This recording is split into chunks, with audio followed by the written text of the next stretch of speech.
আজকের এই ভিডিওতে আমি আপনাদের নিয়ে এসেছি বাংলাদেশের চা শিল্পের ইতিহাসের সূতিকাগার সিলেটের মালনীছড়া চা বাগানে। সবুজে ঘেরা পাহাড়ি ডাল, সারি সারি চা গাছ আর শান্ত প্রকৃতির মাঝে দাঁড়িয়ে আছে প্রায় 150 বছরের পুরনো এক ঐতিহ্য। 1854 সালে ব্রিটিশ আমলে প্রতিষ্ঠিত এই মালনীছড়া চা বাগানকে ধরা হয় উপমহাদেশের প্রথম চা বাগান হিসেবে। এখান থেকেই শুরু হয়েছিল বাংলাদেশের চা শিল্পের যাত্রা। সময় বদলেছে, প্রজন্ম বদলেছে, কিন্তু মালনীছড়ার সৌন্দর্য আর ঐতিহ্য আজও অটুট। এখানে প্রবেশ করলেই চোখে পড়বে ঢেউ খেলানো সবুজ পাহাড়, ছোট ছোট টিলার উপর সাজানো চা গাছগুলো যেন প্রকৃতির নিখুঁত নকশা। সকালের কুয়াশা যখন ধীরে ধীরে সরে যায়, সূর্যের আলো চা পাতার উপর পড়ে, তৈরি করে অপূর্ব এক দৃশ্য, যা ক্যামেরায় যতটা সুন্দর, বাস্তবে তার চেয়েও বেশি মনোমুগ্ধকর।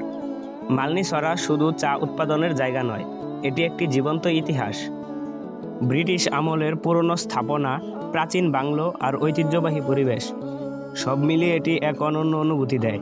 অনেক পর্যটক এখানে আসেন শুধু প্রকৃতির শান্ত পরিবেশ উপভোগ করতে। শহরের কোলাহল থেকে দূরে কিছুটা সময় কাটাতে চাইলে এই জায়গাটি হতে পারে একদম পারফেক্ট। এই বাগানের আরেকটি আকর্ষণ হলো এর অবস্থান। সিলেট শহরের একদম কাছে হওয়ায় খুব সহজেই এখানে আসা যায়। এয়ারপোর্ট রোডের পাশেই হওয়ায় যাতায়াতও বেশ সুবিধাজনক। বর্ষাকালে যখন চারপাশ আরও সবুজ হয়ে ওঠে, তখন মালনীছড়ার সৌন্দর্য যেন কয়েক গুণ বেড়ে যায়।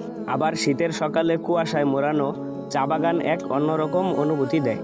প্রতিটি ঋতুতেই এই জায়গায় আলাদা রূপ আছে। আপনি যদি সিলেট ভ্রমণে আসেন, তাহলে মালনীছড়া চা বাগান অবশ্যই আপনার লিস্টে রাখবেন। এখানে এসে কিছুক্ষণ দাঁড়িয়ে শুধু প্রকৃতির শব্দ শুনুন, পাখির ডাক, হালকা বাতাসে চা পাতার দুলে ওঠা, মনে হবে যেন সময় থেমে গেছে।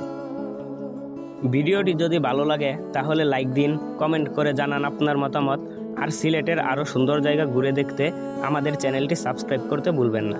আবার দেখা হবে নতুন কোনো সুন্দর জায়গায়। আল্লাহ হাফেজ।